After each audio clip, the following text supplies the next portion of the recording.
What if the shortcut to true wisdom wasn't about accumulating more data or reading more books or, I don't know, memorizing more facts, but simply realizing the profound mechanical difference between the field of your physical body and the knower that is quietly observing it? That is the big question. Right. Welcome to the Deep Dive. I'm your host, and today we are looking at a monumental shift in the Bhagavad Gita, specifically chapter 13, known as Kshetra-Kshetrajna Vibhaga Yoga. And before we jump into this, make sure to subscribe, like, and share your own reflections in the comments below. I'm really glad to be here to unpack this with you because, honestly, this chapter is where the ground kind of drops out from under you. Yeah, completely. Up until this point in the text, the discussion has been, heavily focused on the pragmatics of action, duty, the ethics of the battlefield.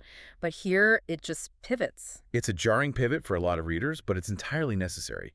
We move from the horizontal dimension of human action into this vertical dimension of pure awareness.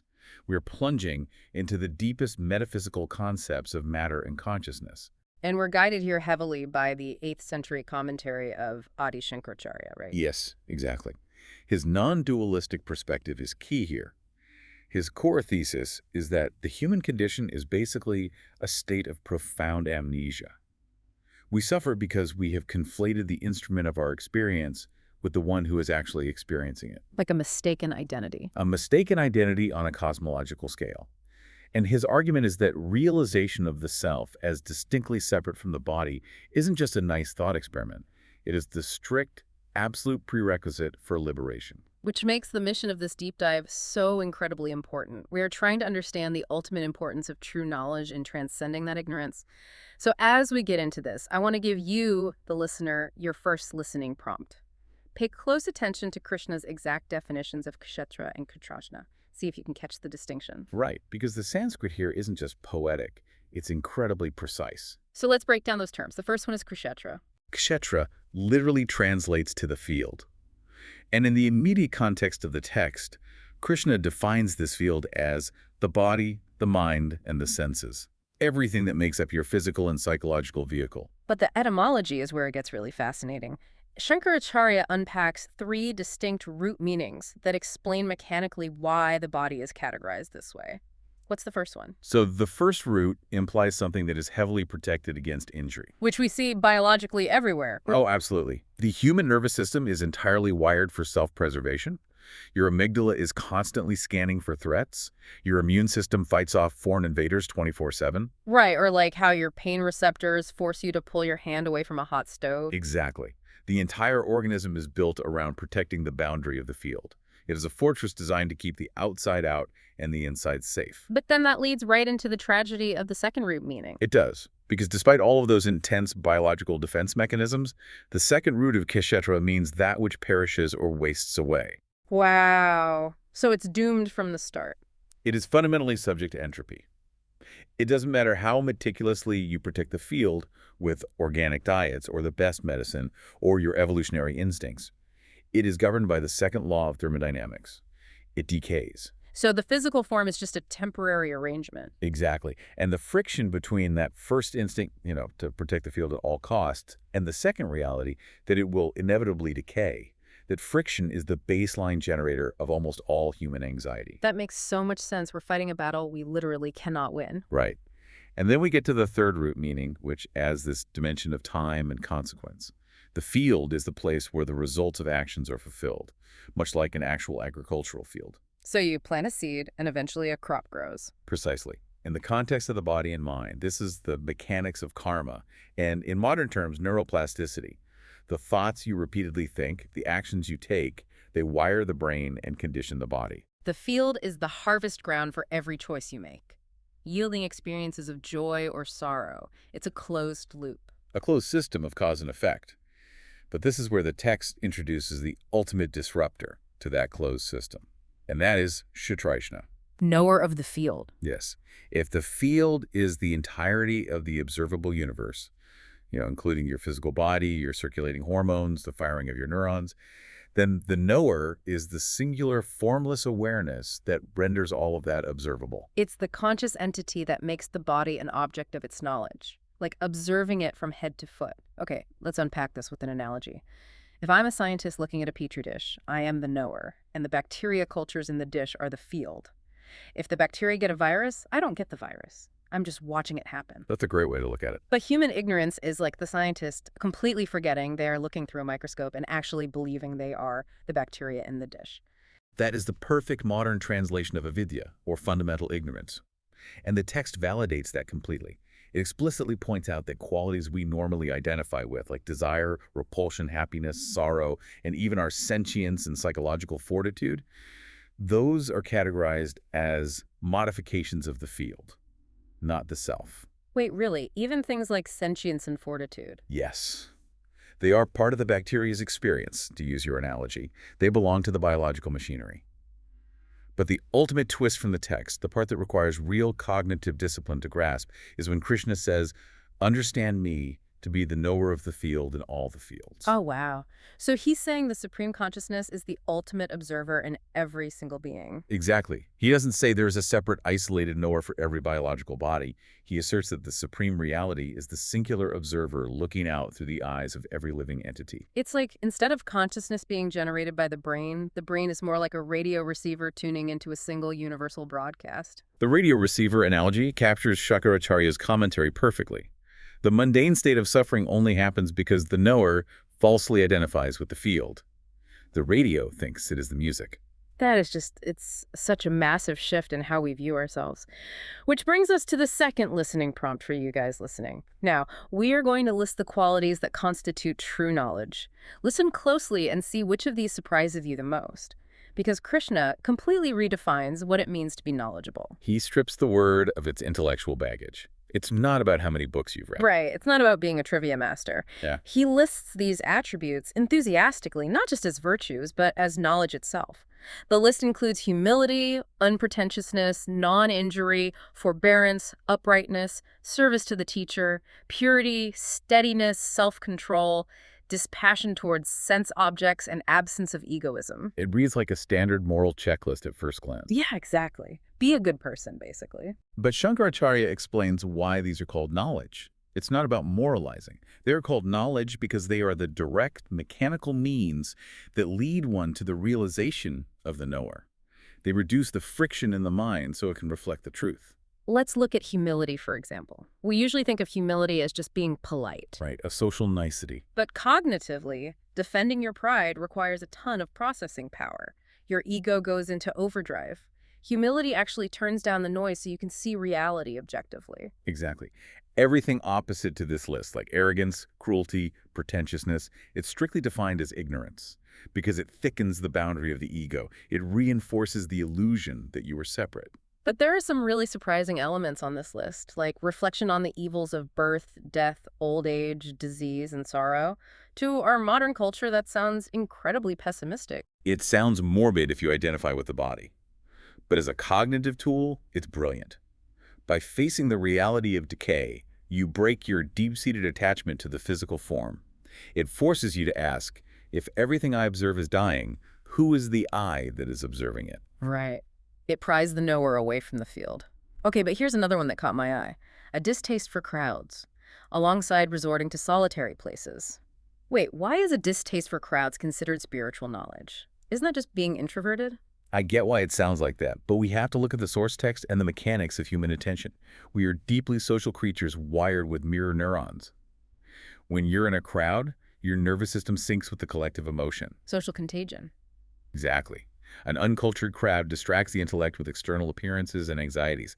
It drags your awareness entirely into the field. So it's basically the ancient equivalent of doom scrolling on social media. Yes. The text specifically notes that the mind becomes calm in pure, solitary places. Solitude removes the external friction, making meditation on the self possible. You drop the cognitive load so you have the bandwidth to turn inward. So if someone actually cultivates these virtues, if they quiet their mind and step away from the crowd, what is the ultimate object they are trying to know? This brings us to the transition in the text where Krishna introduces the supreme Brahman, the ultimate knowable. And this is where the text uses a series of paradoxes to describe the supreme, because language fundamentally breaks down when you try to describe the absolute. It's beyond words. Right. Language is built on duality, hot and cold, subject and object. But Brahman is non-dual. So the text outlines these paradoxes. It says the supreme is beginningless. It is called neither being nor non-being. That phrasing is so interesting, neither being nor non-being. If it's not being, how does it exist? It's what philosophers call apophatic theology, defining something by what it is not. In our vocabulary, being implies a localized object. A tree is, a car is. But Brahman isn't an object. It's the underlying condition that makes objects possible, like the empty space in a room that allows the furniture to be there. Oh, that's a great way to visualize it. And the paradoxes get even wilder. Krishna says it has hands, feet, eyes, heads, and mouths everywhere, yet it is devoid of all organs. How does that even work? The philosophy behind these contradictions is fascinating. The knower reflects the functions of all organs, which is why it metaphorically seems to have hands everywhere, but is ultimately unattached. Like electricity. It powers the blender and the TV, but it doesn't have blades or a screen itself. Exactly. It is the perceiver of qualities without actually having those qualities. Here's where it gets really interesting, especially with the spatial paradoxes. The text says it exists outside and inside all beings, moving and non-moving, far away yet near. It is undivided, yet exists as if divided among creatures. That undivided yet appearing divided concept is crucial. Think of the ocean. It's a single, undivided body of water. But when the wind blows, it creates millions of individual waves. A wave might think it's separate, moving through time, but its fundamental reality is just water. It's never separate from the ocean. Right. The Supreme Brahman is the ocean of consciousness, appearing as billions of divided waves, human beings, animals, but remaining perfectly undivided. And why this matters so much to the listener is where it's located. It is incomprehensible due to subtleness for the ignorant, but for the enlightened, it is seated right in the heart. It is the light of lights beyond darkness. Which means the ultimate reality isn't some distant place beyond the clouds. It's the very core of your own awareness right now. It democratizes enlightenment. It's right there, you just have to tune into it. Which brings up the biggest question, right? If I am fundamentally this pure, untouched awareness, why does life hurt so much? Which leads to our third listening prompt. We are about to introduce two massive concepts, Prakriti and Purusha. Notice how their relationship explains exactly why we experience joy and suffering. These two principles are the engine of all subjective experience. Both are described as beginningless aspects. Let's define them. So Prakriti is nature or matter. It is the unmanifest material cause behind the creation of the body, the organs, the brain chemistry, and the entire chain of cause and effect. Okay, the biological machine. Right. And Purusha is the spirit, the individual Atman. Purusha is the cause of actually experiencing happiness and sorrow. Because matter can't experience matter. A rock doesn't feel it when it rolls down a hill. Exactly. Prakriti is blind.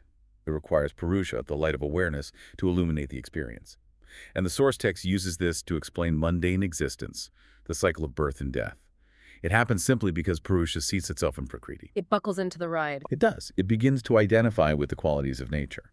This contact, this attachment, is what forces births in good and evil wombs. It gets addicted to the drama. So let me ask you this. The spirit itself doesn't actually suffer. It just gets so wrapped up in nature's movie that it thinks it's suffering. Shankaracharya's commentary confirms exactly that. The knower of the field is the absolute. False knowledge cannot taint it. The text uses this brilliant, vivid analogy. Water in a mirage cannot make a desert muddy with its moisture. Oh, wow. Right? Imagine seeing a shimmering lake in the desert caused by heat waves. You believe it's real, but when the illusion fades, not a single grain of sand was ever made wet by that mirage. That is staggering. The ignorance and sorrow of the body cannot actually taint the witnessing spirit. The knower stays completely dry. Yes. Your anxiety, your past trauma, while incredibly real to the field, cannot damage the witnessing spirit. So how do we achieve that realization? This brings us to the aha moment of the chapter, liberation through discrimination. According to Chapter 13, the path to liberation requires a specific perceptual shift. One must see the Supreme Person in the body as fulfilling four roles: the witness, the permitter, the sustainer, and the experiencer. The witness, observing without reacting. The permitter, allowing nature to take its course. The sustainer, providing the energy for the illusion to exist. And the experiencer, illuminating the feelings without getting lost in them. And the ultimate result of this. The text says, whoever truly knows Purusha and Prakriti in this way will not be born again, regardless of how they live their current life. It is a radical promise. It supersedes the mechanics of karma because you are no longer identifying with the entity generating the karma. The text describes this realization as seeing the imperishable within the perishable. He who sees this does not injure the self by the self. To make this stick, the text uses some incredibly vivid analogies. Let's go through them. The first is the space analogy. Just as the all-pervading space is never defiled because of its subtlety, the self present everywhere in the body is never defiled by the body's actions or sorrows. Like space inside a jar filled with smoke. The space itself isn't polluted. Then there's the sun analogy. Right, just as one single sun illumines the entire world, shining on garbage and gold equally without being tainted, the one knower of the field illumines the entire field, the body and mind, without being corrupted by the dark thoughts or elevated by the good ones. And finally, the Munjagrass analogy from Shankaracharya. He compares liberation to separating a stalk from Munjagrass. Yeah. You have to carefully extract the pure, delicate inner stalk of awareness from the tough, tangled, fibrous material of the outer field. It takes immense focus. And Shankaracharya really emphasized this, didn't he? In a world obsessed with physical identity, true wisdom lies in knowing the self beyond the body. Absolutely. It resonated then, and it resonates perfectly today. So what does this all mean for you listening right now? It means your anxieties, your physical pains, your changing moods, they're just weather patterns in the field. You are the indestructible sky observing them. That is the core takeaway. True wisdom is knowing the self as distinct from the body. I want to leave you with a final thought to mull over today. If you are the silent witness, the knower of the field, and not the field itself, who is the you that gets offended when someone criticizes you? Take a moment today to notice when you are defending the field instead of resting as the knower. A very powerful practice. Thank you so much for joining us. Subscribe, like, and share your reflections in the comments. And join us next time as we explore Chapter 14, Gunatraya Vibhaga Yoga, where we'll unpack the 3 qualities of nature that pull our strings. You won't want to miss it.